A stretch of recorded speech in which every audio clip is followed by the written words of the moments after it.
Blanc, blanc pudding.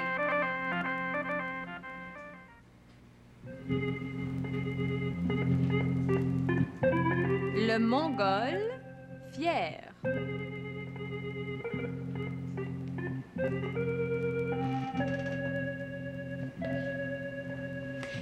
Ainsi donc, patron, ce portrait robot serait celui du grand savant russe récemment disparu. C'est quoi son nom déjà? Oh, ces noms russes sont toujours compliqués.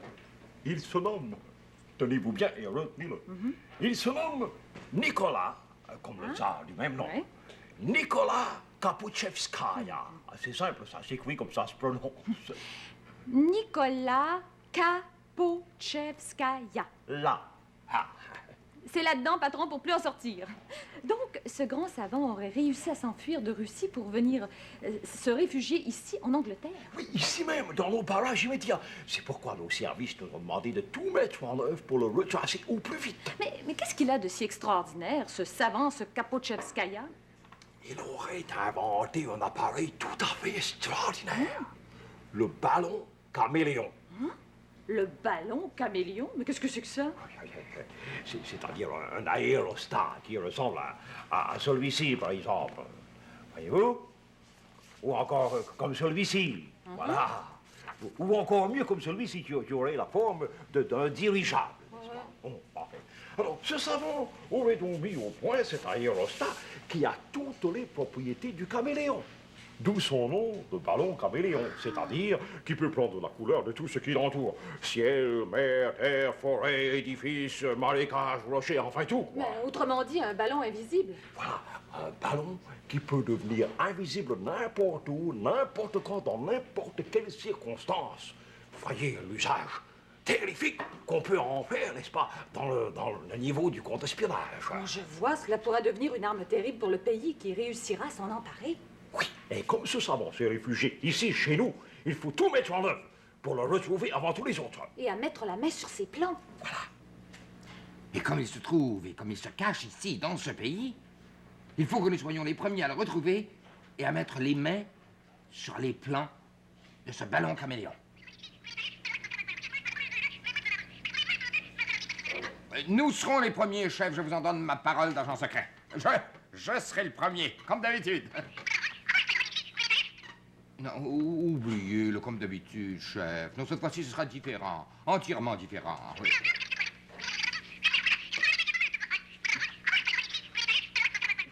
Oui, chef, je comprends très bien l'importance de ma mission.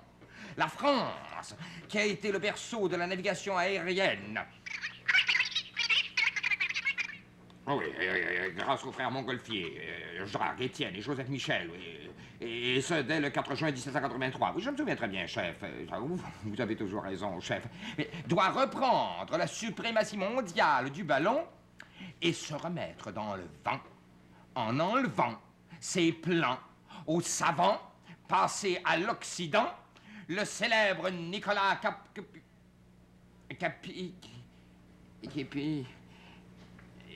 Capuchev entend.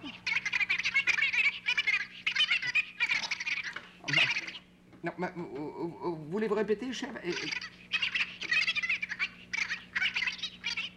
Il n'y a plus de nef par là? Non, mais je vais y arriver, chef. Je vais y arriver, j'y arrive toujours grâce à l'Interpol. Je suis sûre que tu vas faire très bien ça, mon chéri. De toute façon, tu es assez grand maintenant pour rendre service. Alors, tu vas rapporter à la bibliothèque municipale ce livre, cette merveilleuse histoire des fées depuis l'âge de pierre jusqu'à l'Antiquité, et me rapporter l'horoscope des fées par le professeur Bousier. Allez, va, mon trésor, et sois prudent. Hein? Oh, dis, tante Pénélope, t'es sûre que tu veux pas me donner un petit peu de sous? Et pour m'acheter de la crème glacée? Seulement un cornet, avec 4 boules, pas plus. Non, mon chéri, c'est très mauvais pour ton petit bedon. On ne mange qu'au repas et aux collations encore, que les collations sont uniquement consacrées au thé et pour le majeur au plum pudding.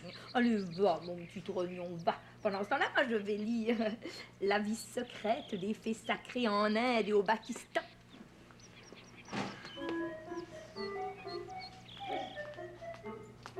Fafan, Mais qu'est-ce que tu me veux rester? parle pas. J'ai entendu que ta tante Pénélope te refusait des sous pour acheter de la crème glacée. Ouais, tu parles. On me fait faire ses commissions, puis elle me donne rien en retour. Je vais compenser. Tiens, prends ça pour acheter de la crème glacée. Tout ça? Oh, mais avec ça, tu peux au moins m'acheter 300 cornes à 8 boules. Eh bien oui, si tu veux. Mais change de restaurant à chaque fois. Hein. Comme ça, tu pourras comparer la qualité des différentes crèmes glacées. Donc, boule de gomme et tapioca, tu me fais pas souvent de cadeaux, toi, mais alors, quand tu te décides, tu pars en grande. Je vais me payer un de ces festins, moi, waouh! Et surtout, prends bien ton temps. Rien ne presse. Me voilà débarrassé de celui-ci pour un bon bout de temps. À l'autre, maintenant. Je constate, cher Dame Pénélope, que vous êtes toujours plongé, si je puis m'exprimer ainsi, dans l'intimité des faits. Oh, vous savez, c'est si passionnant. Et combien le quotidien et la réalité paraissent ternes et gris à côté de ce monde enchanté. Oui, j'ai toujours voulu vous dire, mais je la m'étais sortie du chef. Non, mais enfin, je vais dire du képi. Enfin, plus précisément de la tête. Oui, j'ai toujours voulu vous dire que je possédais une édition de luxe des hauts faits, des petites fées sous François Ier. Oui, ça vous dit quelque chose d'y jeter un coup d'œil? Comment vous possédez ce livre archi rare ou ça? Non, dans mon pavillon, si vous voulez le voir. Vous comprenez bien qu'un livre d'une telle valeur, ça ne se sort pas au grand air. Un simple courant d'air et les fées s'envoleraient. Ça vous dit quelque chose? Oh, j'en ai des palpitations. Bon, alors venez, je vais vous montrer. Oui, venez. Voilà, entrez.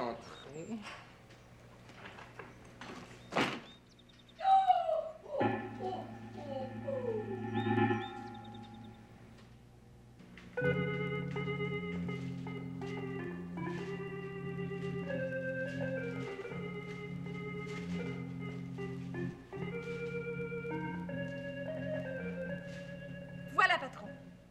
Le portrait du fameux savant. Est-ce que c'est ressemblant? Oh, ça me paraît bien, très bien.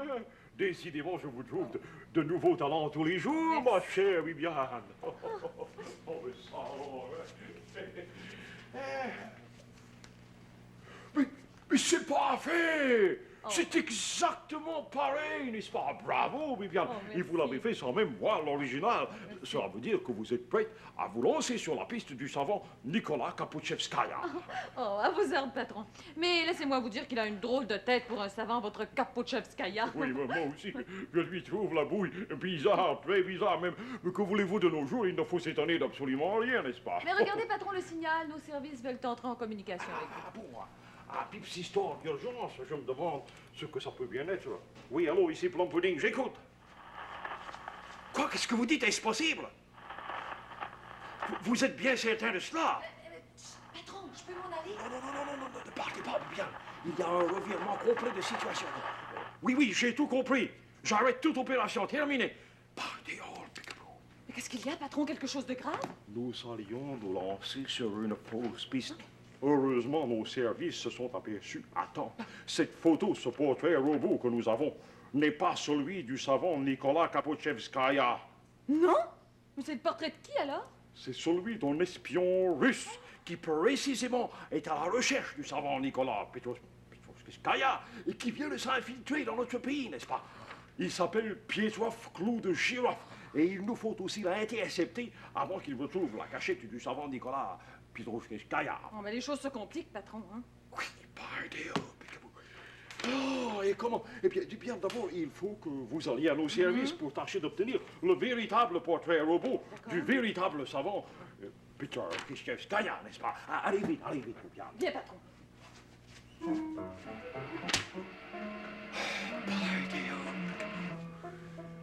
Quelle histoire! Je sens que je vais être obligé de prendre un peu l'air, n'est-ce pas, pour me remettre les idées en place. Au revoir, Dame Pénélope.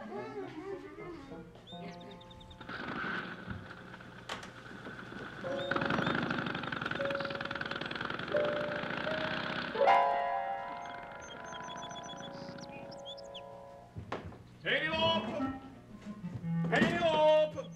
Ah bon, vous êtes là, bon. Je prends l'air une seconde ou deux, Pénélope. Préparez-moi mon thé et mon plum pudding que vous m'apporterez dans mon bureau. quand tout sera prêt, vous me ferez signe, n'est-ce pas?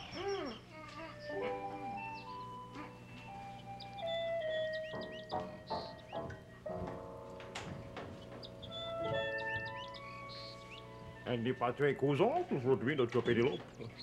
En voilà une façon de répondre. Elle se néglige. Enfin.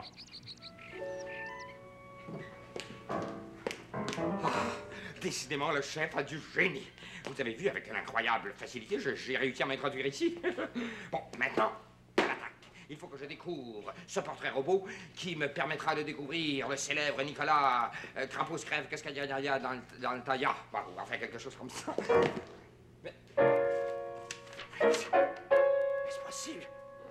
Mais je suis tombé dessus du premier coup. Ça doit être ça. Mais oui, c'est sûrement ça. Je vais en profiter quand même pour fouiner un peu dans les lieux. Oh, pauvre Plum Pudding. Voici que vient de commencer pour lui l'heure de la retraite. C'est la revanche de Waterloo. Vive l'Interbank!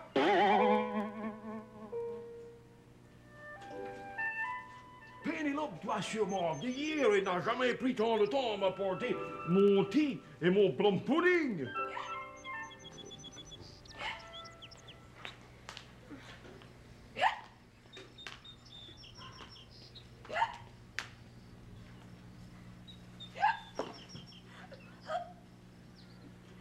Mais ce cher petite chérubine à cette tonton Pénélope, qu'est-ce qui lui arrive?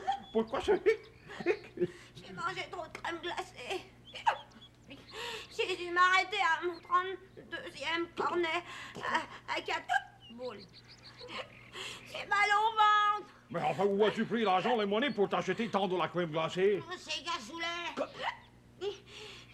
Attends, comme générosité, c'était de la générosité. C'était même de la magnanimité.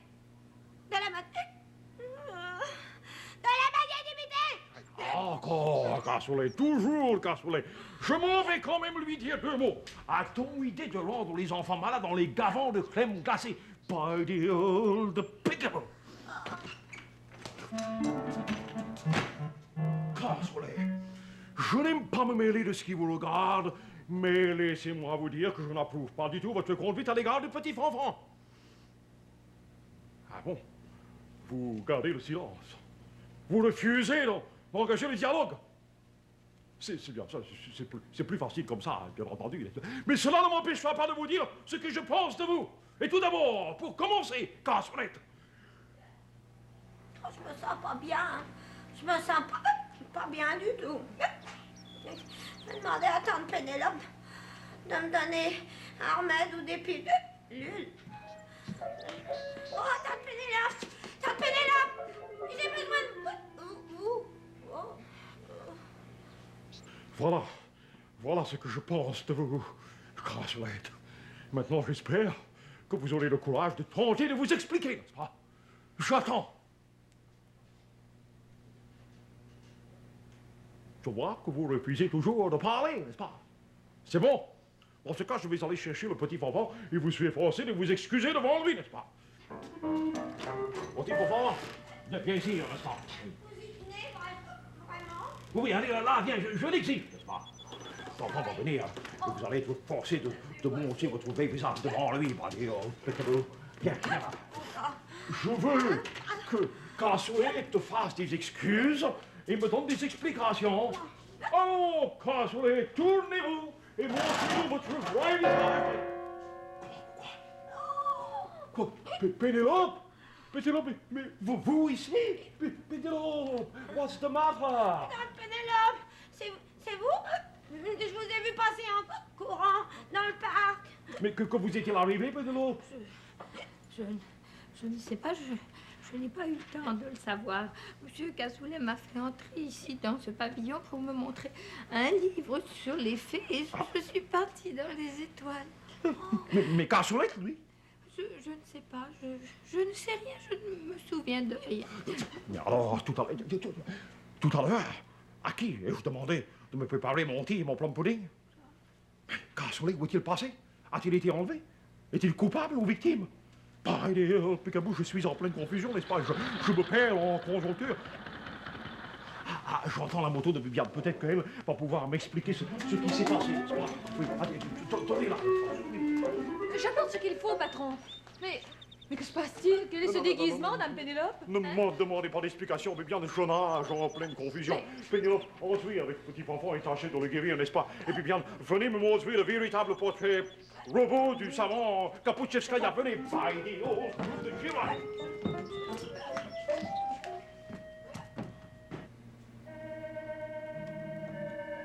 Voici la tête de l'espion Pietrov Kloudjirov que nous connaissons. Et voici celle du professeur Nicolas Kapouchevskaya que nous recherchons et qui est le véritable inventeur du ballon caméléon. Notre flair ne nous avait pas trompé, Bibiane. Celui-ci a vraiment l'air d'un savant, alors que l'autre, n'est-ce pas, remettez son portrait robot.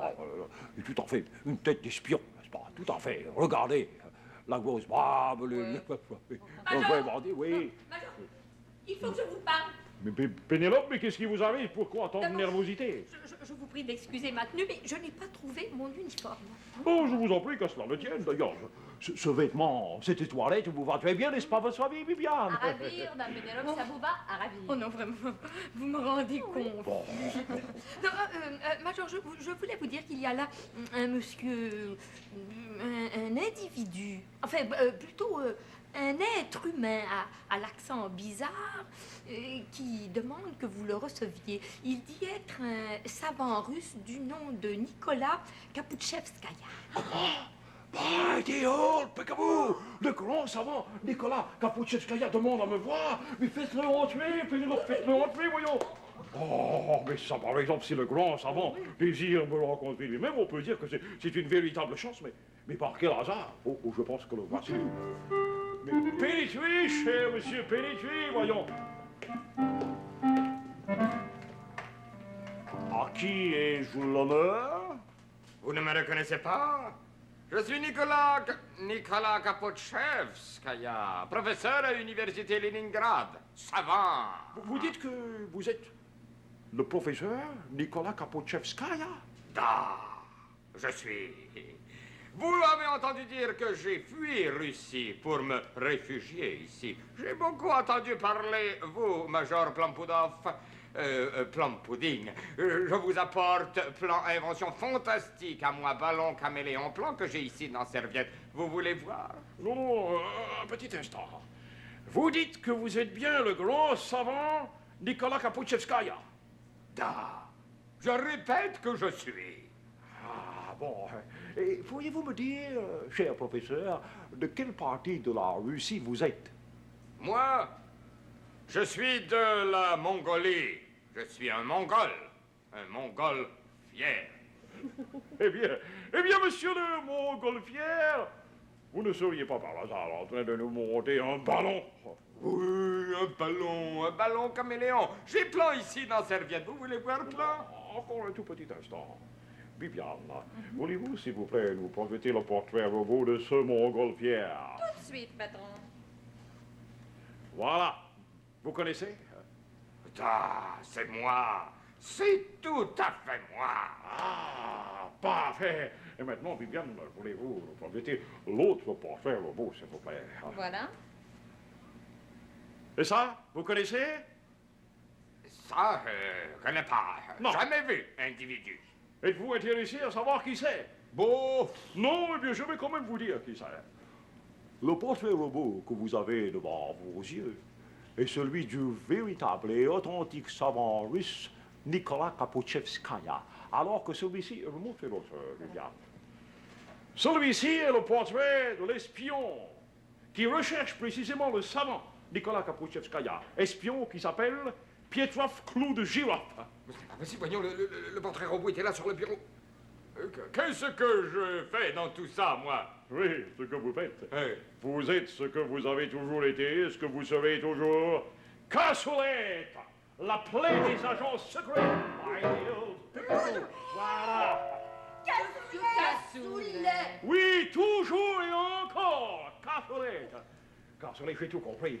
Je sais fort bien ce que vous vouliez faire, n'est-ce pas? Vous vouliez me refiler des faux plans afin que j'interrompe mes recherches pour permettre à l'Interpol de mettre la main avant nous sur le savant et sur ses plans, n'est-ce pas? C'est bien ça, mais vous avez commis une erreur. Une très grosse erreur. Quelle erreur? Cassoulet, quand vous vous êtes introduit ici, n'est-ce pas, pour vous emparer d'un portrait robot, vous avez pris le mauvais portrait robot. Oui, nos services avaient commis une petite erreur, n'est-ce pas? Et le portrait dont vous vous êtes emparé, c'est celui de l'espion Pietroff Clou de Girofle. Et la tête que vous vous êtes faite, c'est la tête de Pietroff Clou de Girofle, voilà. Mais parfaitement, le dessin que j'avais laissé sur votre bureau n'y est plus. Mais comment me serais-je introduit ici? Quelqu'un m'a vu? Cassoulet, vous vous êtes entré ici, déguisé en Pénélope, avec son costume que vous lui aviez volé. Comment c'est vous, monstre, qui avez pris mon uniforme? Un costume de gouvernante tout neuf que je venais de me faire faire. Vous allez me le rendre, être immonde que vous êtes. Non, Pénélope, calmez-vous, calmez-vous. Vous n'aurez plus besoin de votre costume. Là. Plus besoin de... Mais et comment ça? Non, pas parce que vous n'êtes plus ma gouvernante. Comment vous me chassez après plus 20 ans et plus de loyaux services? Je n'ai pas mérité. Mais non, Pénélope, je ne vous chasse pas, je vous récompense. Que voulez-vous dire? Oui, dorénavant, vous serez la maîtresse de séance, c'est-à-dire, à toute fin pratique, mon égard. Oh, mais Major, mais qui va nous servir? Pénélope, j'ai toujours rêvé, n'est-ce pas, d'être servi par un serviteur russe. Et ce serviteur russe, le voici dans la personne de Pietroff Clou de Girofle. Moi? Vous servir, Major Plan-Pudding, vous rêvez en couleur, jamais. Jamais, Oh, non, jamais. jamais. Bon, alors, très bien. Je vous fais arrêter, Cassoulet, pour personnification, falsification, abus et usage de faux, n'est-ce pas? Et vous irez terminer vos jours en Russie, et non pas en Mongolie, mais en Sibérie, dans les mines. Ça lui donnera mauvaise mine à notre montgolfière. Vous voyez, Cassoulet, c'est encore moins triste ici, mon cher Cassoulet, hein? Restez avec nous.